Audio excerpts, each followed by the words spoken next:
ఏజెన్సీని పిలిపించి యుద్ధ ప్రాతిపదికన పనులు ప్రారంభించింది. అయితే ఈ పనులకు అనేక సంక్లిష్టతలు సవాళ్లు విసిరాయి. గండ్లు పడిన చోటకు వాహనాలు వెళ్లడానికి దారి లేదు. దానికోసం అప్రోచ్ రోడ్ వేయడానికే ఒక రోజు పట్టింది. ఒక వాహనం వస్తే మరో వాహనం వెళ్లడానికి వీల్లేదు. అలాంటి చోట ర్యాంపు వేసుకుని పనులు చేపట్టారు. దాదాపు 1500 టిప్పర్ల రాళ్లు మట్టిని తరలించారు. జోరు వానలకు వాహనాలు దిగబడిన ప్రొక్లైన్లతో లాగిస్తూ పనులు కొనసాగించారు. 50 మీటర్ల పొడవైన మొదటి 2 గండ్లను త్వరగా పూడ్చిన దాదాపు 90 మీటర్లు ఉన్న మూడో గండిని పూడ్చేందుకు తీవ్రంగా శ్రమించాల్సి వచ్చింది. కేంద్ర ప్రభుత్వంతో మాట్లాడి సైన్యాన్ని మోహరించారు. కానీ వారు చెప్పినట్లు చేయడానికి సమయం పట్టే అవకాశం ఉండడంతో రాష్ట్ర ప్రభుత్వం, సైన్యం వేరువేరుగా ప్రయత్నాలు కొనసాగించాయి. కొన్ని ఇనుప జాలీలను సైన్యం గండిపడిన ప్రాంతానికి తెప్పించింది. ఆలోపే గండిని ఆంధ్రప్రదేశ్ ప్రభుత్వం పూడ్చేయించింది.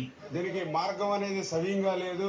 దీన్ని ఎట్లా ఫిల్ చేయాలనే ఆలోచన కూడా లేనటువంటి స్థితిలో 100% కంప్లీట్ చేసాం.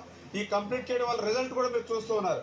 ఏదైతే ఇటువైపు ఎంత నీరు స్టాగ్నేట్ అయి ఉంది, అదేవిధంగా మనం క్లోజ్ చేసిన తర్వాత చూస్తే నిన్నటిదాకా జలాశయాల మాదిరిగా కనిపించేవన్నీ కూడా ఇప్పుడిప్పుడే మళ్ళీ పొలాలు బయటపడుతున్నాయి, చెట్లు బయటపడుతున్నాయి, రోడ్లు బయటపడుతూ ఉన్నాయి.